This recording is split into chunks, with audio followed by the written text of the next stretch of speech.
계속 이어서 말씀을 드리도록 하겠습니다.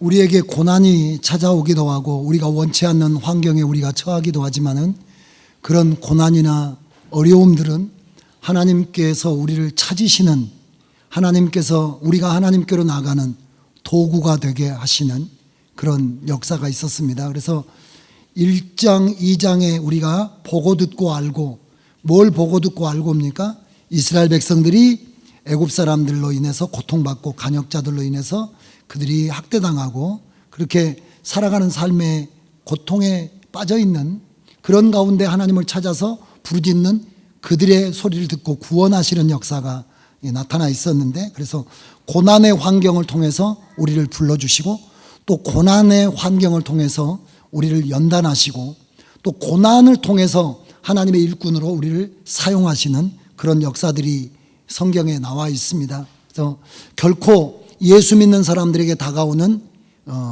일들은 모든 것이 합력하여 선을 이루는 것이지, 보기에는 고난이 힘들고 또 질병이 힘들고 여러 가지 사건들이 힘이 들지만은 그 과정을 지나가 보면 그것도 하나님의 또 다른 축복의 도구였음을 우리가 알게 됩니다.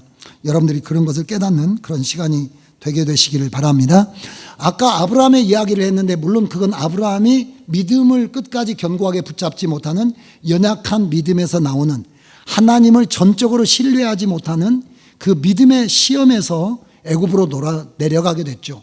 그리고 애굽에 내려가게 돼서 그 아내를 누이라고 말해서 아내가 넘어가게 되고 자신도 그 삶에 어떻게 헤어나올 수 없는 상황 가운데 있었는데 하나님께서 나타나셔서 그 아내를 되돌려 주라고 말하고, 또 아브라함이 내려 거기서 나오면서 많은 그 은혜들을 입어서 나오게 하셨잖아요. 그래서 도리어 하나님은 살아계시고, 하나님은 이런 나의 실수에도 불구하고 나와 함께 계시고 나를 건져내시고 나를 구원하시며 복되게 하시는 분이니까 내가 하나님을 의지하고 끝까지 하나님으로 승부를 봐야 되겠다, 그런 믿음을 얻는 기회를 가지게 됐다는 거예요. 그러니까 시험을 당하고 어려움을 겪었지만 그 어려움 속에서 도와주시는 하나님을 체험하면서 다시 하나님에게 온전히 자기가 연합돼서 자기 일생을 하나님으로 승부하겠다라고 하는 그런 기회를 삼는 그런 계기가 됐다는 거죠.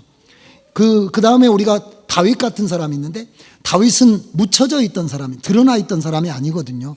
그렇게 베들레헴이라고 하는 적은 동네 사람이고, 그리고 8째 아들이고 또 양을 치러 다니는, 사람에게 눈에 띄지 않는 그런 사람이었잖아요. 그렇게 10대를 보내고 나이가 들어갔었는데 나라에 어려운 일이 다가오게 됐잖아요. 그것은 블레셋이 쳐들어와 가지고 이스라엘과 전쟁을 했는데 계속 전쟁에서 패전하고 뒤로 물러가면서 이제는 물러갈 자리도 없이 그대로 망하기 직전까지 나라가 위기에 빠지게 됐는데, 그때 이제 하나님께서 누구를 돋보이게 하시나요?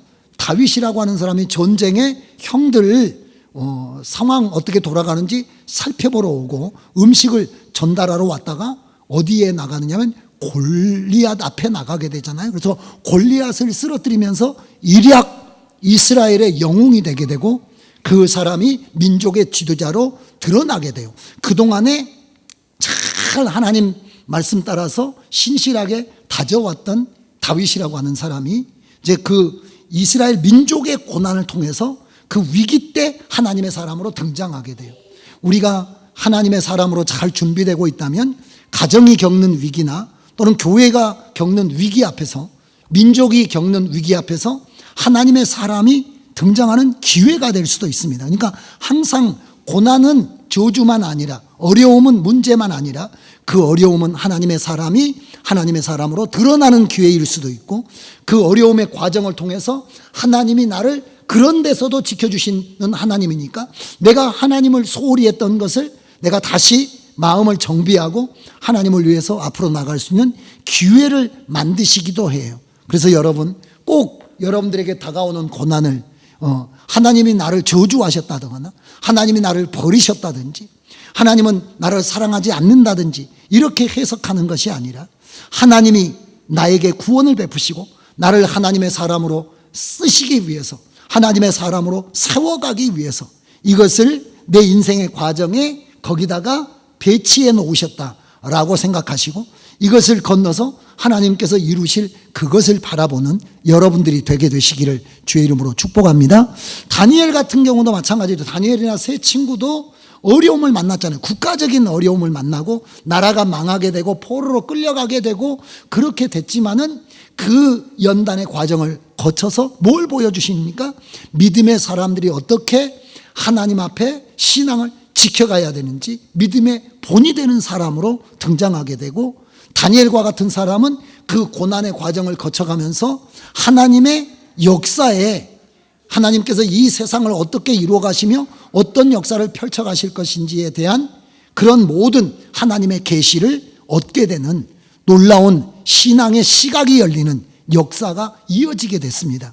그러니까 다니엘이라는 사람에게 고난과 연단의 기간이 없고 그 연단과 고난의 기간 동안에 기도하면서 하나님과 깊은 교통과 교제가 없었다면 어떻게 다니엘이라고 하는 사람에게 세계 하나님께서 세계사의 역사를 이루어 가실 장래 모든 계시를 그에게 주시고 이해시키시는 그런 은혜를 베풀어 주실 수가 있었겠느냐. 그러니까 다니엘이 겪었던 민족적인 고난이나 다윗이 겪었던 전쟁이라든지 또 자신의 실수로 말미암은 것이지만은 애굽으로 내려갔던 이런 아브라함의 환경, 또 다윗의 블레셋과 전쟁의 환경, 다윗 때, 또 다니엘 때의 나라가 망하게 되는 이런 환경이 절대로 하나님의 저주가 아니고 그것이 도리어 하나님과 관계를 두텁게 하고 하나님을 바르게 섬겨가는 사람들이 더 빛나게 하는 기회로 하나님께서 만드셨기 때문에 고난은 여러분들의 믿음을 드러내는 기회가 되게 될 것이고 고난을 통해서 하나님이 그럼에도 불구하고 여러분들을 지켜주시는 하나님에 대한 믿음을 견고하게 해주는 기회가 되게 될 것이고 고난을 통해서 깊은 통찰력이 생기면서 하나님께서 역사하시는 하나님의 지혜와 비밀들이 여러분들에게 폭이 더 넓어져 가게 될 것이다. 그러니까 고난의 과정을 잘 거쳐가게 되면 신앙이 깊어지게 될 거예요. 그러니까 안 아픈 사람보다도 아픈 사람이 더 깊은 은혜를 체험할 수가 있는 거예요. 안 망해본 사람보다도 망한 사람이 망해가면서도 그 속에서 그러니까 망했어도 병들었어도 내가 무너졌어도 버림받았어도 그런 가운데 하나님께서 역사하시는 역사를 여러분들이 발견하게 되고 하나님께서 그것을 통해서 일하신다라고 하는 믿음을 가지면 고난이 여러분들을 죽이지 못할 줄로 믿습니다. 그러니까 그 과정들을 여러분들이 잘 거쳐와야 되고요. 그리고 그 계속해서 보시면 신앙대로 살려고 하는데 꼬이는 환경이 있어요. 믿음대로 살려고 해도 일이 잘 안 되는 경우가 있잖아요. 이런 것들을 우리가 뭐라고 이야기하냐면 계속적 고난이라고 하는데 대표적인 사람이 어떤 사람이냐면 여기 나와 있는 요셉과 같은 사람이죠. 요셉이라고 하는 사람에게는 고난이 다가왔는데 그가 무슨 큰 죄를 지어서 애굽의 노예로 팔려간 게 아니잖아요.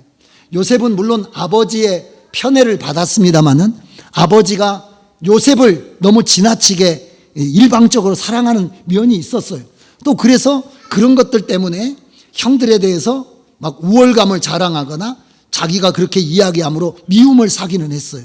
그게 꿈의 이야기도 하고. 그러나 그 사람이 노예로 잡혀가서 그렇게 10년 넘게 고생을 할 만한 그런 죄를 지은 건 아니죠. 그렇지 않나요? 그런 죄를 지어서 죄값을 받는 건 아닌데 그 사람에게는 억울하게 팔려간 겁니다. 억울하잖아요. 억울하게 고생을 한 거예요. 믿음대로 살고 있는데도 인생이 꼬이고 지금 힘들어진 거잖아요. 왜 이렇게 하셨을까요? 그런 것은 여러분, 그걸 계속적 고난이라고 여러분들에게 제가 설명드린 적이 있는데 예수님이 죄가 있어가지고 이 세상에 와서 채찍에 맞고 죄가 있어서 여러분 버림당하고 침뱉음 당하고 짓밟히고 그러신 거 아니잖아요.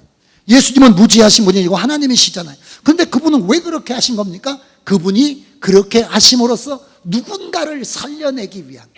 그래서 여러분, 고난이라고 하는 게 죄로 말미암아 우리의 인간의 미숙함으로 말미암아 고난이 오기도 하지만 꼭 고난이라고 하는 게 여러분들이 잘못해서만 오는 게 아니에요. 여러분들이 성숙하지 못한 미숙함 때문에만 오는 게 아니라고요. 그 고난을 통해서 누군가를 살리기 위해서 여러분들이 대신 고난받는 그런 일이 있다는 거예요. 이게 요셉의 이야기입니다. 그러니까 요셉이 고난을 받아야 누가 산다는 겁니까? 이스라엘 민족이 그 기근 때 살아날 수가 있어요. 요셉이 고난을 받아야 애굽이 살 수가 있어요. 요셉이 고난 받음으로 이스라엘이 여러분 400년 동안 그 안에서 하나님의 민족으로 자라갈 수 있는 기회를 얻게 돼요. 요셉이라는 사람이 나가서 그 노예로 팔려가지고 10년 동안 고생을 하고 또 왕의 감옥에 갇혀가지고 그렇게 모진 고생을 겪지 않았다면 이스라엘이 기근 때 살아날 방법이 없고, 이집트가 기근에 있을 때 살아날 방법이 없고, 400년 동안 이스라엘이 하나님의 영광을 위하여 제사장 나라가 되기 위하여 하나님께서 그 민족을 이 양육하고 자라게 해야 되는데 그렇게 할 수 있는 기반을 닦을 수가 없어요. 그러니까 영광을 위해서 고난을 주신다. 근데 그 고난은 뭘 이루게 하는 겁니까? 나중에 영광을 이루게 해요. 그래서 요셉의 고난은 여러분 고난으로 끝나지 않고 뭘로 하나님께서 갚으시나요? 애굽의 총리됨을 하나님께서 보여주시잖아요. 그렇듯이 여러분들에게 하나님의 이 영광을 위해서 받는 고난들이 있을 수가 있습니다. 우리가 성경에 보면 사도행전 16장에 뭐가 나오느냐면, 사도행전 16장에 바울과 실라가 복음 전하다가 어디 갇히게 됩니까? 빌립보 감옥에 갇히게 되잖아요. 감옥에 갇히게 되는데 뭐 잘못했습니까? 아니 바울과 실라가 잘못한 게 뭐 있어요? 뭘 잘못했어?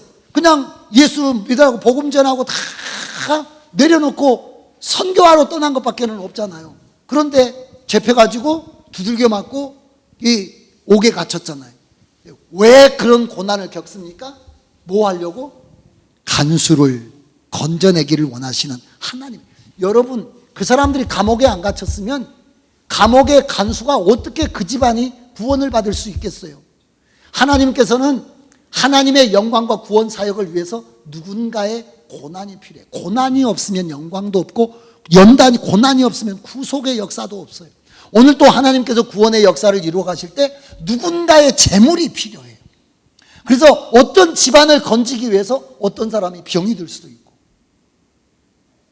어떤 사람을 살리기 위해서 어떤 사람이 사고를 겪을 수도 있고, 죄 때문에 그렇게 된 것만 아니에요. 죄가 있어서, 잘못이 있어서만 여러분 고난이 찾아온 게 아닙니다. 그 고난을 씨앗으로 해서 사람을 건지거나 가정을 건지거나 아니면 민족을 건지거나 이런 하나님의 역사가 성경에 나온다는 거죠. 여러분, 예루살렘도 고난이 나오잖아요. 예루살렘 교회에 핍박이 쏟아지는데, 예루살렘 교회에 핍박이 쏟아질 때 잘못한 거 있어서 핍박이 온 게 아니거든요. 날마다 찬송하고 모이기를 힘쓰고, 그리고 다 그렇게 함께 모여서 이런 정말 복음 공동체를 이루고 살아가는데, 갑자기 예루살렘 교회에 핍박이 쏟아져 가지고 다 잡혀가고 다 뿔뿔이 흩어지게 됐잖아요. 그런 이유는 뭡니까? 그 고난이 온 이후로 뭐가 됐느냐면, 그전에는 예루살렘을 떠나지 않고 여기서 우글우글 살았거든요. 근데 고난이 오면서 교회가 흩어져 가지고 빌립은 어디로? 사마리아로도 가고 다 퍼져가면서 점점 복음이 확장되게 됐어요. 핍박은, 여러분, 고난은 우리로 하여금 하나님의 복음이 확장되도록 하는 하나님의 도구로 쓰임받을 수가 있습니다. 그러니까 여러분들이 죄 없이, 아무런 잘못 없이, 미숙함 없이 하나님의 은혜 안에 살아가려고 애쓰고 있는데도 여러분들에게 어떤 일이 생겼다면 그 일을 통해서 하나님께서 뭔가 구원 사역을 펼쳐가시기 위한 하나님의 일하심이 있어요. 그래서 여러분들이 그럴 때 원망과 절망으로 있는 것이 아니라 도리어 하나님을 신뢰하고 그 연단의 과정을, 고난의 과정을 여러분들이 극복해 가면 그때 여러분들이 보게 될 거예요. 그래서 나중에 요셉이 고백하잖아요. 뭐라고 고백합니까? 나를 팔았음을 인하여 근심하지 말고 한탄하지 마소서.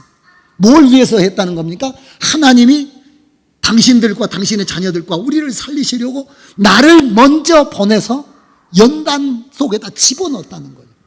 그러니까 그 고난을 대속적인 고난이라고 해요. 그런 고난이 여러분에게 다가올 수가 있다는 거죠.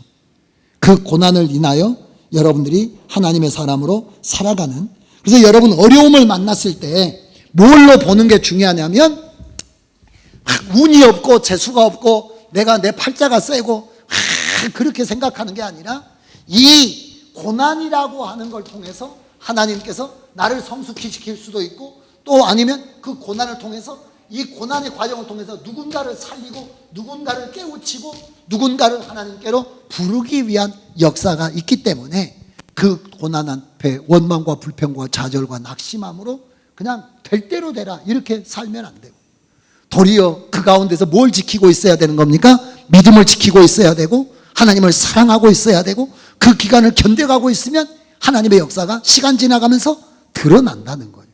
드러난다는 거예요. 그런 걸 이겨가면서, 왜냐하면 고난은 절대로 고난으로 끝나지 않습니다. 뭘로 이어집니까? 부르짖는 그런 신음에 응답하시는 하나님의 역사로. 고난 받을 거예요. 고난이 다가와요. 그러나 고난이 끝이 아닙니다. 왜냐하면 고난 앞에 역사하시는 하나님이 있기 때문에 반드시 고난은 구원으로, 고난은 여러분의 성숙으로, 고난은 또 여러분들의 고난을 통한 다른 사람들의 하나님의 여러분 돌아온 통로로 쓰임받게 될 줄로 믿습니다. 그러니까 절대로 여러분들이 어려운 일들을 겪어가실 때 그걸 하나님 앞에 원망하거나 여러분 스스로를 원망하거나 살아서 뭐하나 이런 생각하거나 내 인생에 뭐가 있겠어 이런 생각하거나 그러지 말으셔야 되고, 반드시 고난에는 뭐 하시는 하나님이 계시다는, 응답하시는 하나님이 계시다. 고난에서 여러분들을 건져주실 것이고, 고난을 통해서 여러분들을 성장이 더 튼튼한 믿음으로 갖고 가게 하실 것이고, 그 누군가의 죽음을 통해서 뭔가 구원의 역사가 펼쳐지게 됐잖아요. 구원의 역사가 펼쳐지게 됐잖아요. 예수님의 죽음을 통해서 우리에게 구원의 역사가 펼쳐지게 된 것처럼, 그런 역사가 펼쳐지게 된 것처럼, 제물로 받게 된 것처럼 그런 역사 여러분들이 잘 이해하게 되시기를 바랍니다. 거기 3강에 볼까요? 3강. 하나님께서는 뭐 하시나요? 하나님께서 구원하시기 위하여 일하실 때 무엇을 통하여 일한다는 겁니까? 사람을 통하여 일하신다는 거예요. 뭘 통해서 일한다고요? 사람을 통해 일해요. 그래서 구원하겠다라고 말할 때, 아까 제가 성경에 창세기 3장 15절에 최초에 하나님의 구원의 약속이 나와 있습니다. 원시 구원의 약속인데, 맨 처음 구원의 약속인데, 구원, 타락한 아담과 하와에게 구원을 약속하실 때 뭐라고 하셨나요? 3장 15절에 한번 읽어보시면 뭐라고 되어 있습니까? 시작.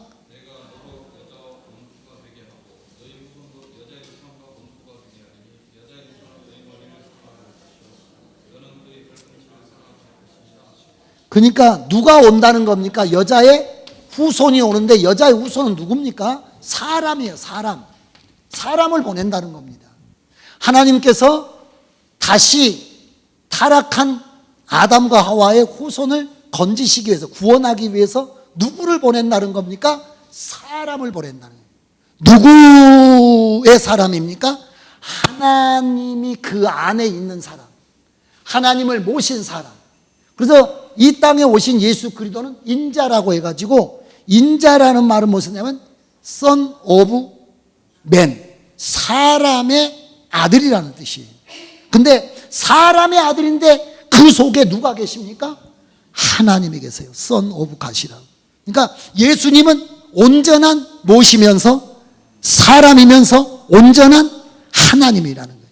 그러니까 여러분, 하나님께서 뭔가 구원을 이루실 때 누구를 예비하신다는 겁니까? 사람을 예비하신대. 그 사람 속에는 뭐가 들어있다는 겁니까?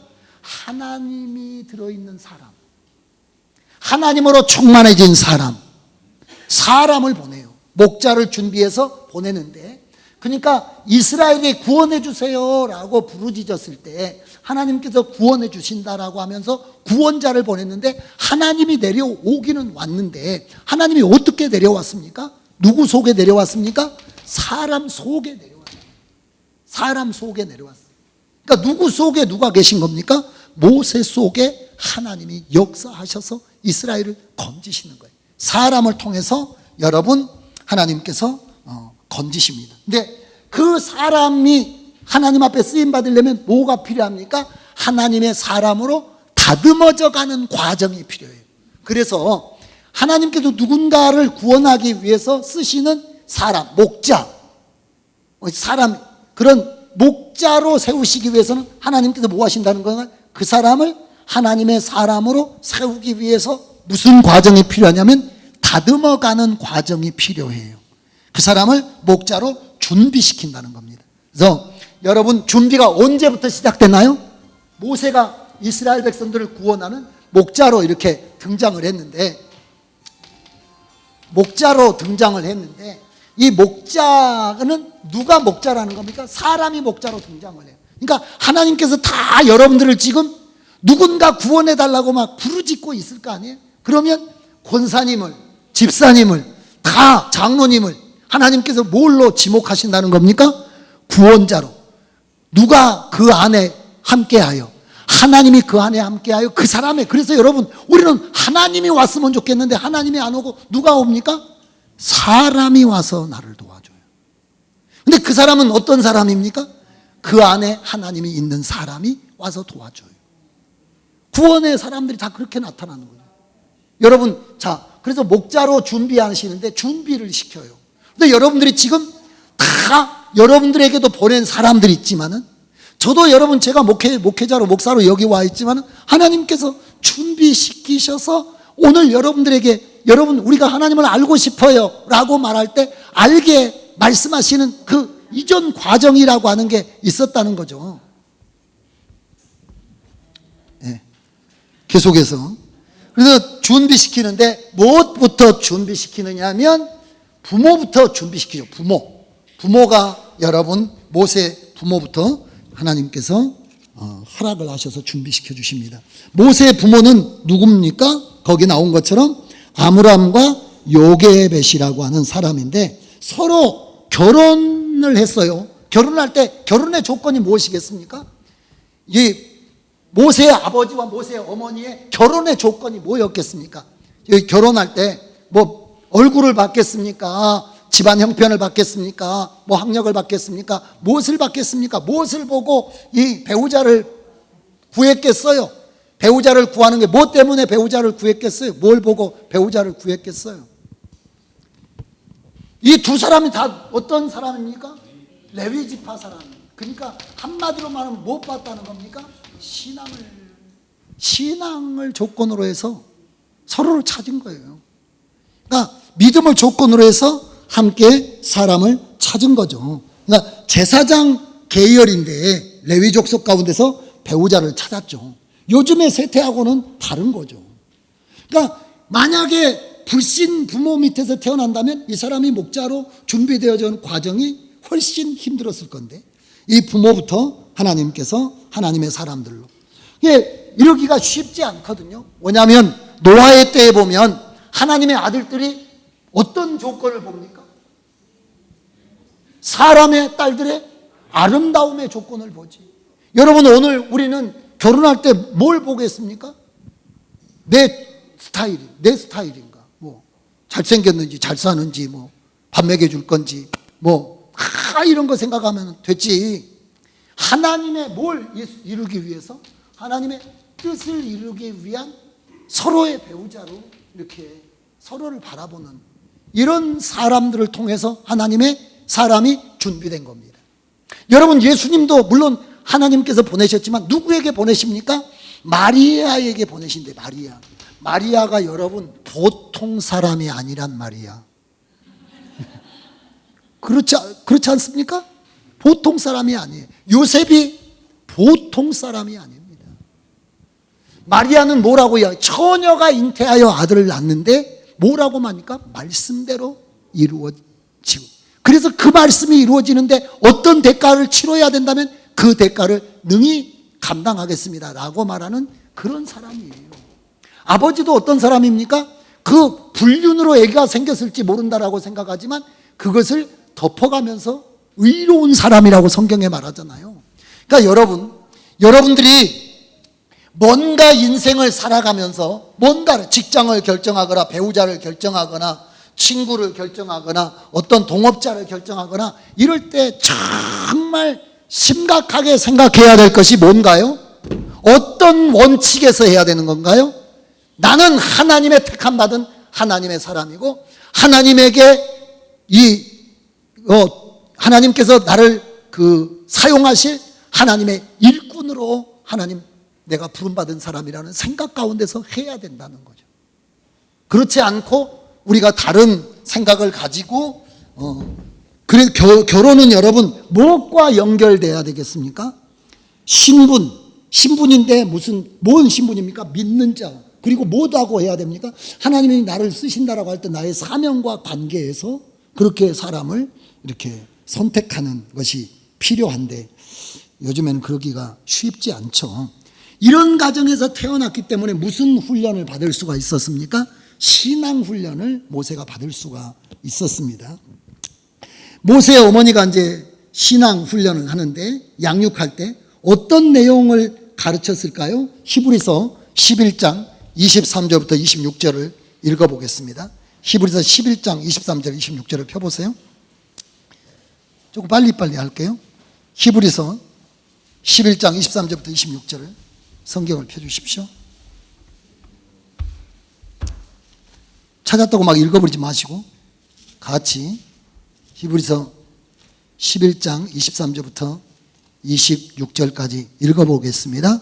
믿음으로 모세가 났을 때 그 부모가 아름다운 아임을 보고 석 달 동안 숨겨 임금의 명령을 무서워 아니하였으며 믿음으로 장성하여 바로의 공주의 아들이라 칭함을 거절하고 도리어 하나님의 백성과 함께 고난받기를 잠시 죄악의 낙을 누리는 것보다 더 좋아하고 그리스도를 위하여 받는 능욕을 애굽의 모든 보화보다 더 큰 재물로 여겼으니 이는 상주심을 바라봅니다. 이게 무슨 결과라는 겁니까?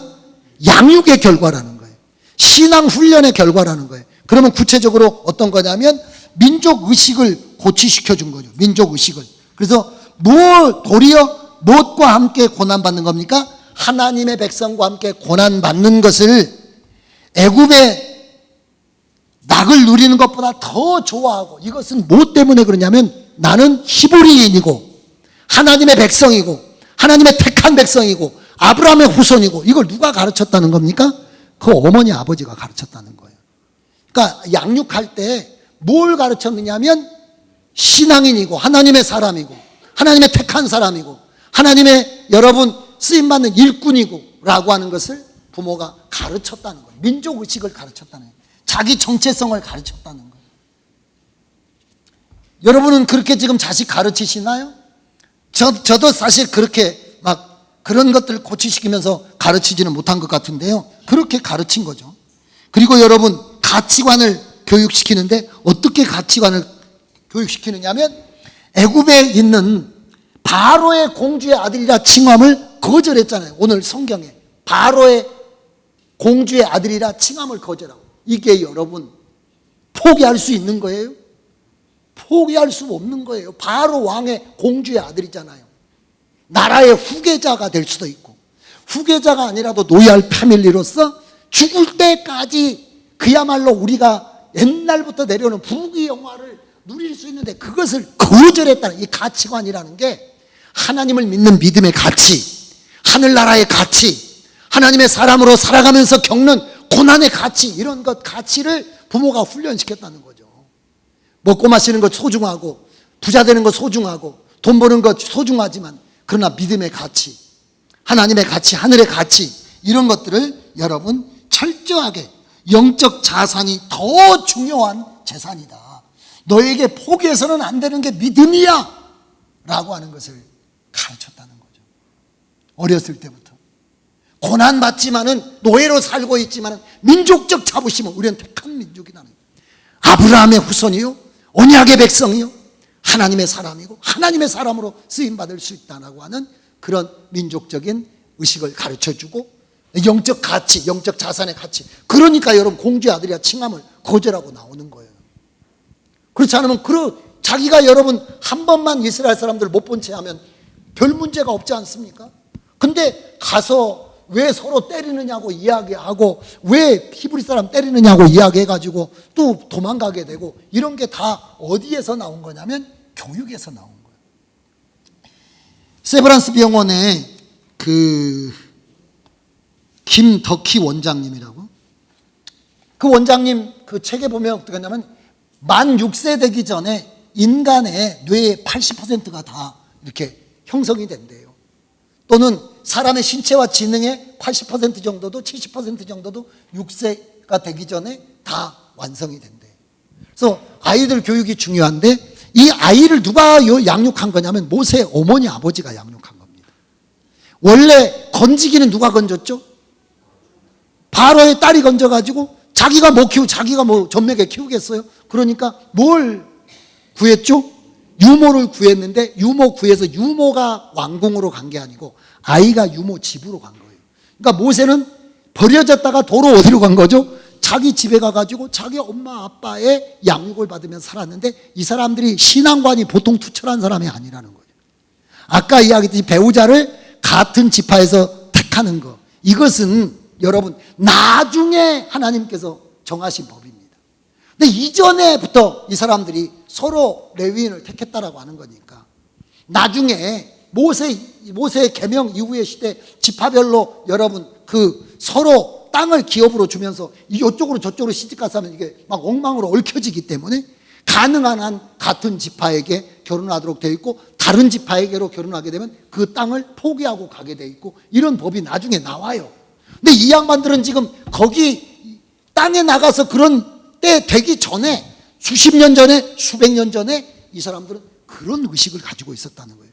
뭐 먼저 생각한다는 거예요? 믿음 먼저 생각한다는 거예요. 그러니까 그게 그렇게 했을 뿐만 아니라 무슨 의식을 이 자식들에게 가르쳤습니까? 사명의식을 가르쳤죠. 그래서 거기 보면 그리스도를 위하여 받는 능력을 애굽의 모든 부하보다 재물로 여겼다는 히브리서의 말씀이 나오잖아요. 그러니까 뭐라고 이야기하냐면 그리스도를 위하여 사는 삶이 최고의 보화임을, 내가 하나님을 섬기고 하나님의 교회 안에서 사역을 하고 이런 걸 가치 있게 내가 회사의 이사가 되고 회장이 되고 내가 어떤 장관이 되고 이것보다도 교회 앞에, 그래서 지미 카터라고 이름이 그 대통령이 있었잖아요. 미국의 대통령. 그 양반 대통령 하기 전에도 땅콩 박사라 그래가지고 땅콩 농장 하던 사람인데 자기 교회 학교 교사였고요. 대통령 끝나고도 제가 알기로는 그 양반이 계속해서 교회 나가면서 사역을 했던 걸로 알고 있어요. 세상으로 여러분 우리가 지금 살아가는 세상에서 미국 대통령보다도 이 세상에 가장 큰 권력자가 누가 있습니까? 자기 맘대로 하잖아요. 그런 세계의 권력을 가졌지만 교회 학교 가서 애들 작은 시골교회에서 몇 명 애들 놓고 가르친 걸 더 크게 여겼다는 게 사명의식이라.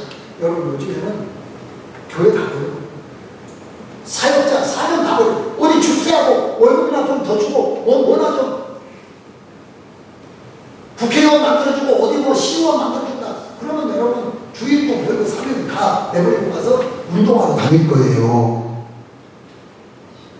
왜 그런 겁니까? 사명의식이 없어서 그런 건데 이렇게 목자로 준비되기 위해서 하나님께서 부모를 통해서 이런 신앙 훈련을 계속 시키셨다는 거죠.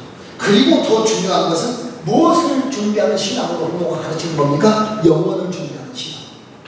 그래서 거기 보면 그 뭐라고 얘기하면 이런 상주시는 이심을 바라보면 상주시는 이심을 바라보고 살았다는 거예요. 그러니까 이 땅이 전부 아니야.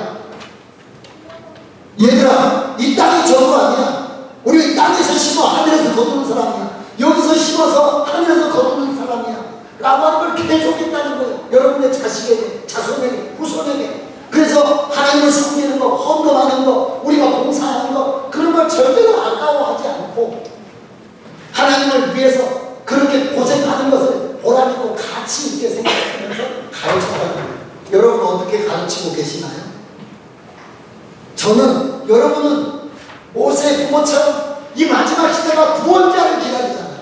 하나님께서 그를 통해서 일하실 수 있는 사람이 되어야 되는데 그 사람은 여러분 그냥 갑자기 툭 튀어나온 사람이 아니에요. 요즘에는 그런 걸 갑툭 튀어나와요. 갑자기 튀어나와요. 근데 그런 게 아니라 뭐가 됐다는 겁니까? 준비를 하신 겁니다. 하나님께서. 모세 80년 준비시키잖아요. 그리고 모세를 투입하지 않습니까?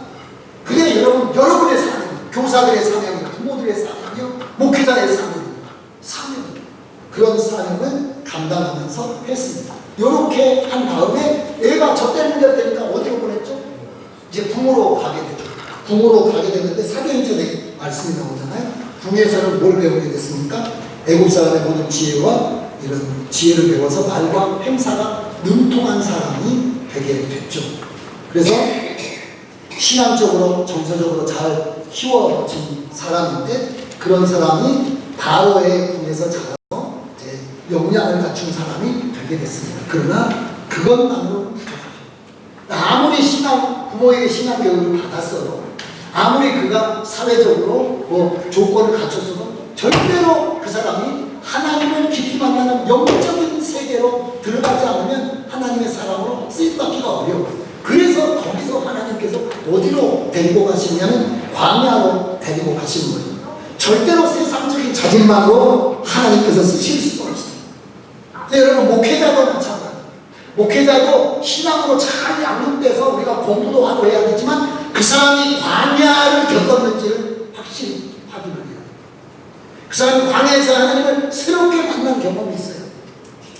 부모의 신앙이 아니라 개개인이 하나님과 단독자로 만나는 훈련이 광야의 시절이 없으면 절대로 하나님의 사람은 그래서 광야에서 모세는 철저히 버려지게 되죠. 부모로부터 애국으로부터 버려져서 외롭게 그렇게 지내면서 하나님께 집중하고 자기를 내려놓는 훈련을 하게 돼요. 여러분 우리나라 말에 그런 말이 있습니다. 껍보리 소마리는 처가살다. 그 처가에 가가지고 몇 년 동안 했습니까? 40년 동안 무슨 살면서 살았어요. 아마 아내한테 꽉 잡혀가지고 꼼짝도 못했을 거예요. 뭐냐면 뭐 집안에 뭐가 있어요, 뭐 형제가 있어요, 부모가 있어요, 뭐 재산이 있어요. 가지고 있는 거라고 뭐밖에 없습니까? 몸뚱이 하나밖에 없어요. 그러니까 양도 키웠겠지만 웬 남들이 밖으로. 그리고 막 아내가 나중에 쫓아오잖아요. 그래서 아내가 쫓아오는 사건이 있는데 거기 보면 할례를 못 받았어요. 애들이 할례를 못 합니다. 근데 이스라엘 사람은 원래 나면 며칠 만에 할례를 해야 되죠? 8일 만에 할례를 해야 돼요. 모세 아들은 할례를 왜 못했겠습니까? 아니 모세는 할례를 해야 되는데 왜 못했어요? 아니 초가살이면 할례 못하게 해. 누가 반대했겠습니까? 부인이 강력 반대했겠죠. 그래서 성경에 보면 모세가 이제 데리고 그 이스라엘 사람들 구원할 가는데 누가 따라옵니까? 마누라가 따라오면서 뒤에서 계속 간나라 맨날 하면서 이리 가라 저리 가라 하면서 계속 따라오는 거예요. 하나님께서 딱 길을 막고 모세를 죽이려고 하시다가 갑자기 모세가 발작이 일어나가지고 막 하는데 여자가 또 워낙 여자들이 영리해요. 남자보다 여자가 100배는 영리합니다. 근데 영리해가지고 왜 이러나 이거 하나님이라고 간다고 해서 지금 이 사람 따라오면서 어쩔 수 없이 가는 거죠. 근데 갑자기 가다가 자다가 죽으려고 그러니까 생각이 스친 거죠. 그래서 그 자리에서 돌을 깨가지고 애들 양피를 빼가지고 이게 시간표는 할례 했으니까 이런 이야기 하나님한테 할례 했으니까 이제 내 남편 놔주세요. 그런 이야기. 그런 정도로 모세가 광야에서 외로움 가운데서 무슨 훈련을 하느냐면 외로움으로 하나님과 연합되는 것이고 여러분 그 과정에서 철저하게 하나님 중심으로 다듬어지게 되죠. 그래서 자기를 자랑하는 사람이 아니라 겸손한 사람으로. 그래서 여러분 뭐가 중요하냐면 인기보다 인격이 중요해요. 그러니까 모세가 애국에서 가지고 있던 영광이나 영화는 대단한 것이지만 그것보다도 하나님의 사랑으로 쓰임받는 데 중요한 것은 뭐가 중요합니까? 신의 성품이 중요해요. 신의 성품이라는 것은 하나님에게 흡수되는 과정이에요. 신의 성품에 충만하다는 말은 그만큼 그 사람 속에 하나님이 채워진다는 것이고 하나님이 충만하게 역사한다는 것이잖아요. 그런 걸로 하나님께서 역사를 하시죠. 그래서 우리가 많이 공부하고 많이 준비하고 하나님의 사람 살기 위해서 해야 되지만 더 중요한 건 뭐냐면 여러분의 내면이 하나님으로 충만해져요. 그러려면 무슨 시간이 필요하다는 거예요? 광야의 시간, 외로운 시간, 고난의 시간. 이 사람한테도 가기도 싫고 저 사람들하고 어울리기도 싫고 그런 고난의 시간이 광야의 시간. 그럴 때 뭘로 채워져 가야 된다는 건가요? 하나님으로 채워져 가면서 두 더 깊게 하나님을 체험해 가면서 하나님의 사람들로 세워져 가야 되는 거죠. 이제 하나님 앞에서 이렇게 훈련을 시키십니다.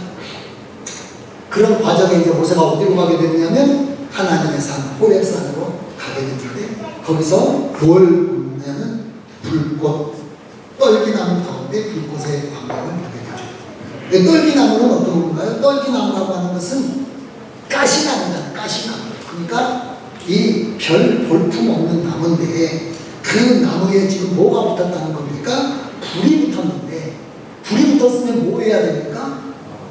나무가 타서 없어져야 되는데 안 없어져요. 이런 광경을 보게 됩니다.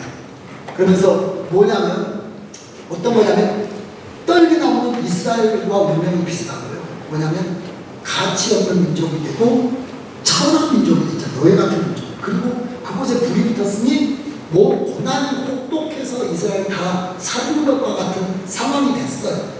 그런데도 그 고난 가운데 죽을 것 같지만 죽지 않고 뭐하고 있다는 겁니까? 하나님께서 타지 않게, 사그라지지 않게 살려주고 계시는 거죠. 그러니까 이거 뭐냐면, 나는 너희는 지금 고난받고 너희는 세상에 핍박받지만 절대로 너희가 이걸로 끝나는 게 아니야. 다시 내가 너희를 살려낼 거야 라고 하시는 하나님이 너희와 함께하고 있다. 고난 가운데 내가 너와 함께하고 있다. 비록 너희가 천대받고 너희가 지금 고난 가운데 있지만 너희를 죽도록 내가 내버려두지 않을 거야. 반드시 너를 살려줄 거야. 이렇게 하나님께서 그들 가운데, 모세 가운데 말씀하시는 거죠. 그래서 여러분, 이 이스라엘 나라가 하나님 앞에서 번성하고 그렇게 하시는데, 여러분, 그래서 모세는 이런 신비로운 환경을 보면서 가시 나무에 불이 붙어가지고, 가시떨기에 불이 붙어가지고 사라지지 않는 신비한 환경을 보면서 그쪽으로 가까이 가다가 누구를 만나게 됐습니까? 하나님의 음성을 듣게 됐죠. 모세야, 이리로 가까이 하지 마라. 너의 선 곳은 거룩한 곳이니 내 발에서 신을 벗어라. 이런 말씀을 모세가 듣게 되고요. 그리고 하나님을 체험하는 역사로 들어가게 돼요. 그래서 광야 체험은 아까 이야기했듯이 외로운 가운데 하나님과 더 가까워지고 하나님과 더 깊어지면서 오는 체험 정도가 되면 신비한 체험을 가게 돼요. 혹시 여러분들은 기도하다가 외로운 환경 가운데 처해서 혼자 있다가 하나님의 어떤 환상이라든지 아니면 음성이라든지 하나님의 위로라든지 하나님의 꿈이라든지 이런 것들이 여러분들 앞에 나올 수도 있는데, 그렇게 하나님께서 모세를 광야로 인도하셔서 이드로의 양을 치면서 하나님에게 온전히 연합되는 그런 훈련을 시키셨다는 거죠. 그렇게 시키신 다음에 세 번째 보면은 거기 하나님은 모세를 부르시고 신발을 벗으라고 했는데, 이 신발은 뭘 의미하냐면, 아까 제가 설명을 드렸는데, 이 신발이라고 하는 것은 자신의 그 권리, 경력, 자신의 어떤 스펙, 이런 거죠.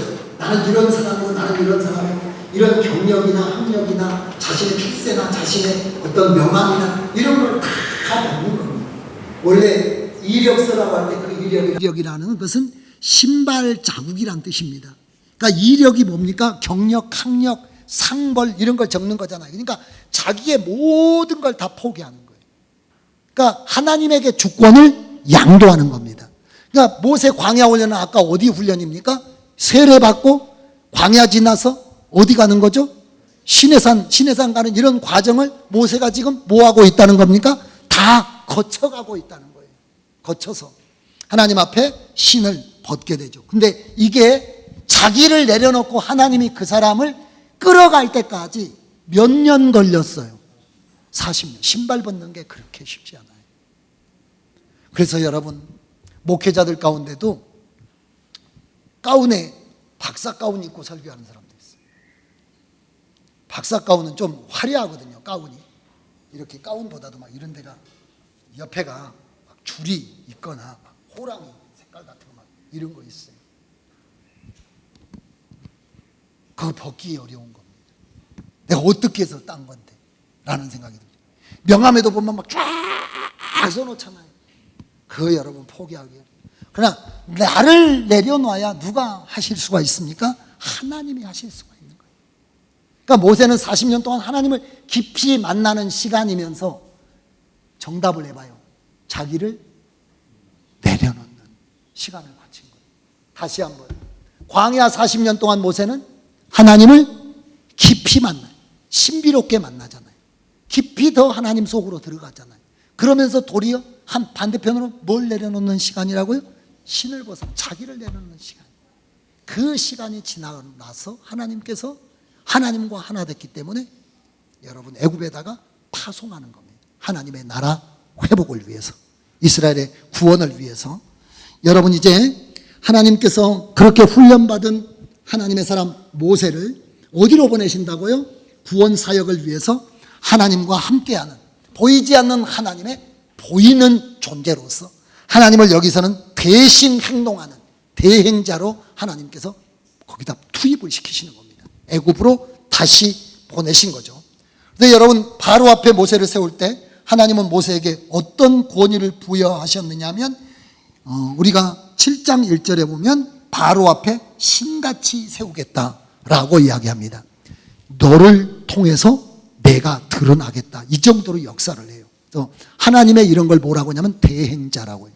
여러분은 이 세상에 누구 보여주는 사람입니까? 하나님 보여주는 사람이에요. 하나님을 보여주는 사람입니다. 원래 엘이라는 게 우리가 이스라엘, 미가엘, 엘이라고 할 때 신령한 이런 뜻도 있지만 하나님이라는 뜻이 있습니다. 그러니까 이스라엘은 누구를 보여주는 나라입니까? 하나님을 보여주는 나라예요. 천사들도 미가엘이나 누구 뭐 다 이런 가브리엘이나 누구를 심부름하는 겁니까? 하나님의 심부름을 하는 사람들. 다 우리는 여러분 이 땅에 태어났지만 우리를 위하여 태어났지 않았습니다. 우리가 지음받을 때 누구의 형상대로 지음받았습니까? 하나님의 형상대로 지음받았단 말은 누구를 표현하도록 했다는 겁니까? 세상이 여러분을 보고 하나님 보게 하기 위해서 만든 거예요. 여러분 옆 사람 보면 하나님 보여요? 그게 창조의 목적이에요. 말하는 것이나 표정이나 행동하시는 것이나 마음 쓰는 것이나 어쩌면 그렇게 하나님을 드러내는 것인지 그것이 여러분의 창조의 목적이자 구속의 목적이에요. 근데 구원은 받았는데 사람이 너무 이기적인 데다가 드러내는 것이 자기를 너무 드러내는 거나 어둠을 드러내는 경우가 많잖아요.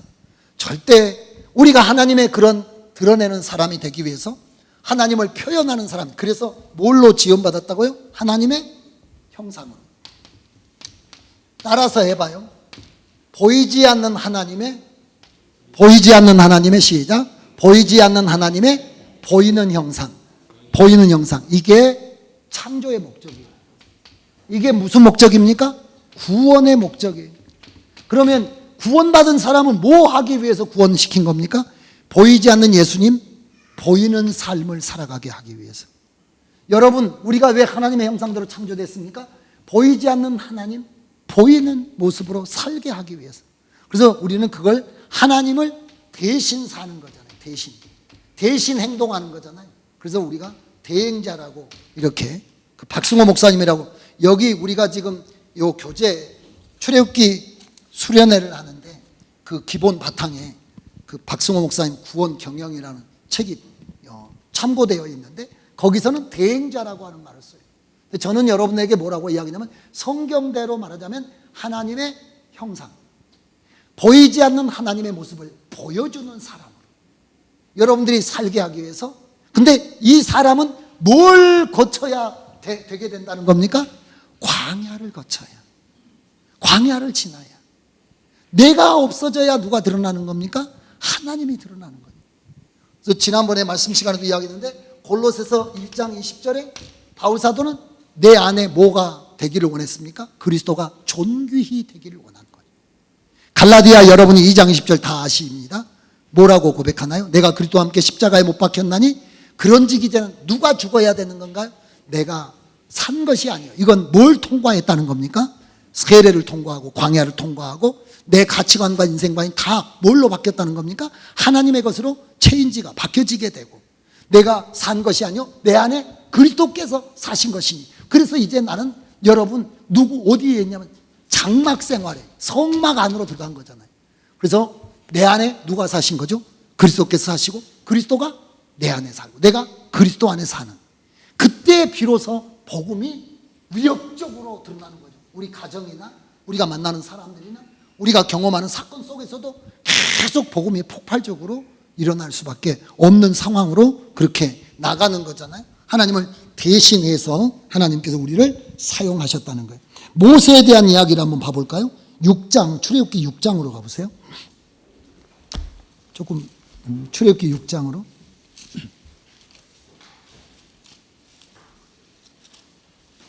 출애굽기 6장 6절부터 8절까지 읽어봅니다. 출애굽기 찾아가지고 6장 6절부터 8절까지 읽어보겠습니다. 같이 읽습니다. 그러므로 이스라엘 자손에게 말하기를 나는 여호와라. 내가 애굽 사람에게 무거운 짐 밑에서 너희를 빼어내며 그 고역에서 너희를 건지며 편팔과 큰 재앙으로 너희를 구속하여 너희로 내 백성을 삼고 나는 너희 하나님이 되리니 나는 애굽 사람의 무거운 짐 밑에서 너희를 빼어낸 너희 하나님 여호와인 줄 너희가 알지라. 내가 아브라함과 이삭과 야곱에게 주기로 맹세한 땅으로 너희를 인도하고 그 땅을 너희에게 주어 기업을 삼게 하리라. 나는 여호와로라 하셨다 하라. 요 말을 해주는 사람 누굽니까? 모세입니다. 그대로 여러분 그 사람들 끄집어낸 사람 누굽니까? 모세입니다. 그러니까 모세의 사역하고 누구의 사역하고 겹쳐 있습니까? 예수님의 사역하고 겹쳐 있습니다. 오늘 본문 말씀하고 아까 처음에 우리가 이야기한 출애굽기 3장 7절 8절하고 똑같이 겹쳐 있어요. 똑같이 겹쳐 있는 말입니다.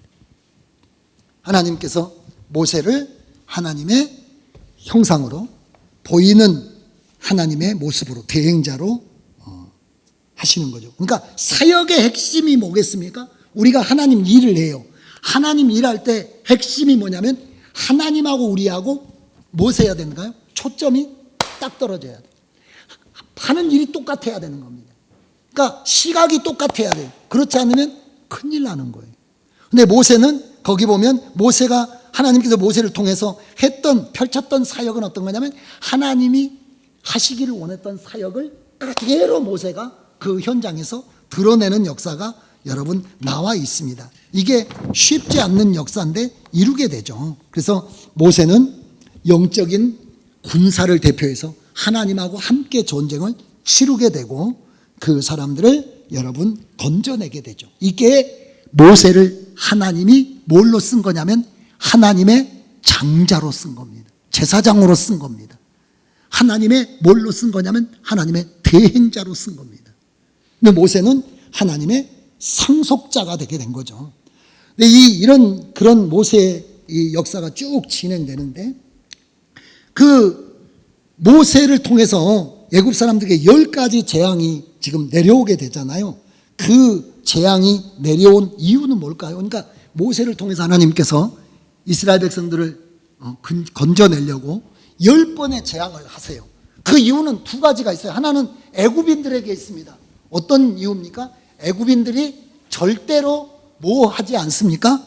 안 놔줘요.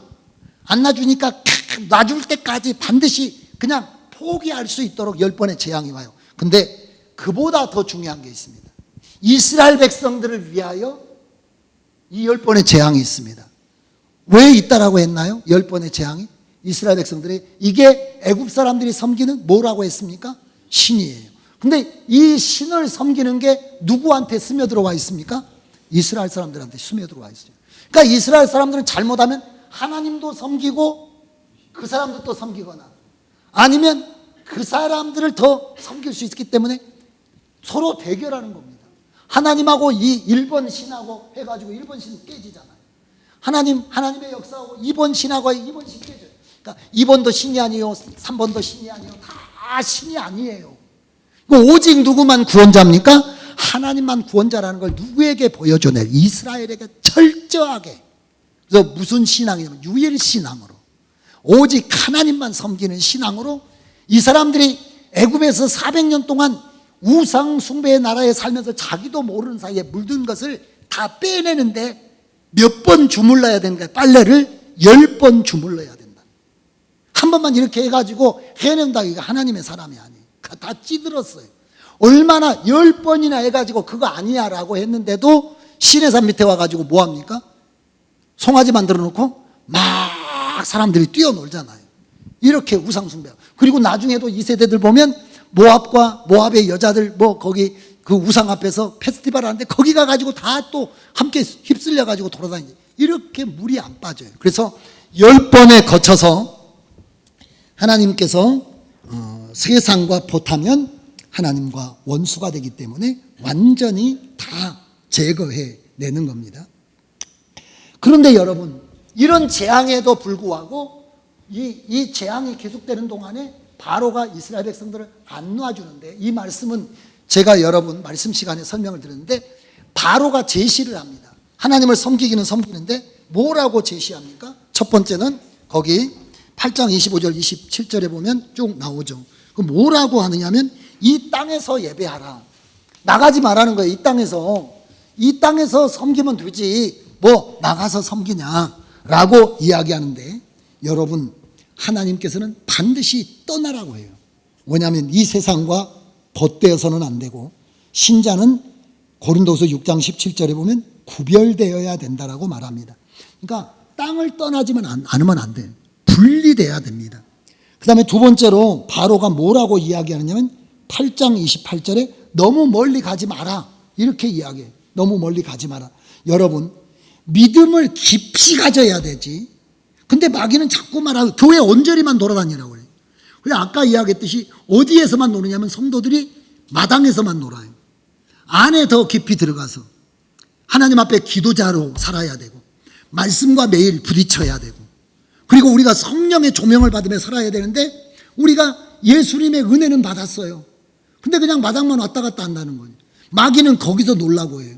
그러나 성경은 바로가 그런 겁니다. 그러니까 교회 앞으로 더 나오셔야 된다는. 뒤에 앉아있지 말고 앞에, 뒤에 앉아 계신 분 죄송합니다. 뒤에 있지 말고 앞으로 나오고, 뒤로 빼지 말고 역사 일하고 같이 그쪽으로 나와야 된다. 왜냐하면 마귀는, 바로의 생각은 어떤 건가요? 자, 집중을 좀 해보세요. 바로가 이렇게 이야기한 것은 어떤 건가요? 그렇게 하고 있으면 자기가 뭐 해볼 수 있겠다는 겁니까? 다시 잡아올 수 있다고 생각하는 거예요.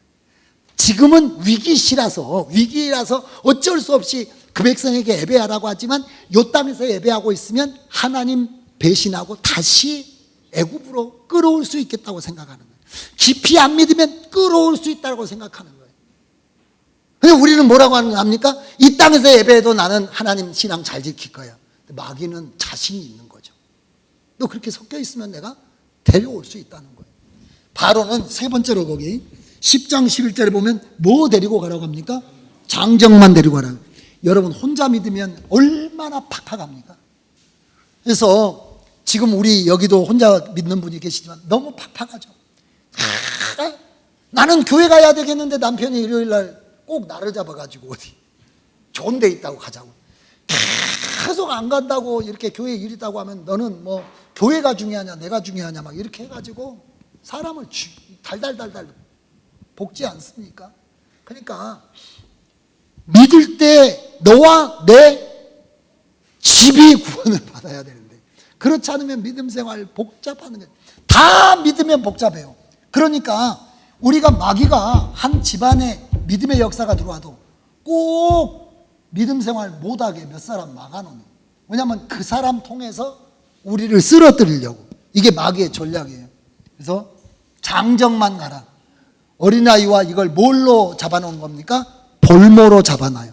그러면 갔다가 도로 오는 겁니다. 그러니까 그러지 않도록 주의를 해야 되고요. 그 다음에 10장 24절에 보면 뭐 남겨두고 가라고 합니까? 양과 소를 남겨두고 가라 그래요. 몸뚱이만 가라고 합니다. 근데 몸만 가면 어떻게 되나요? 우리가 다시 그 짐승에게로 돌아오게 되고 그 보물에게로 돌아오게 돼요. 그래서 하나님을 섬길 때 이 땅에서 분리돼야 되고, 우리가 하나님을 섬길 때 깊이 섬겨야 되고, 우리 하나님을 섬길 때 함께 그래서 가족 구원을 위해서 기도를 많이 해야 됩니다. 가족 구원을 위해서. 그리고 하나님을 섬길 때 여러분 뭘로 해야 되면 몸과 마음과 물질을 통해서 섬겨야 돼요. 여러분들이 물질이 있는 곳에 뭐가 있다라고 했습니까? 마음이 있다라고 했어요. 우리가 그냥 헌금 생활도 않고 봉사 생활도 않고 그래도 믿음 지킬 것 같아요. 그렇게 하고 있으면 마귀가 데려갈 수 있다는 거예요. 이건 바로가 자신을 하고 있는 겁니다. 그래서 여러분, 사탄은 우리를 여러 가지 탐심으로 지배하고 있기 때문에 조심해야 되고요. 출애굽기 14장 5절 9절의 마지막에 보면 뭐로 하느냐면 600대의 전차와 군인들로 이스라엘 사람들을 추격합니다. 뭐 하게 하냐면 두렵게 해요. 그러니까 두려움을 주어서 하나님에게서 떨어지게 하고, 물질을 붙잡아 가지고 하나님에게서 떨어지게 하고, 가족 중에서 볼모를 잡아 가지고 하나님에게서 떨어지게 하고, 깊은 믿음을 못 가지게 해서 하나님에게서 떼어내려고 하고, 그리고 아까 이야기했듯이 문화적으로 세속적으로 구별되지 않는 가운데 살게 해가지고 이스라엘 백성들을 떼내려고 하는 게 여러분 마귀의 역사인데, 이런 것들을 다 넘어서서 모세는 하나님의 사람으로 준비가 된 거죠. 저는 여러분들이 그런 하나님의 사람으로 준비될 수 있게 되시기를 주의 이름으로 축원합니다.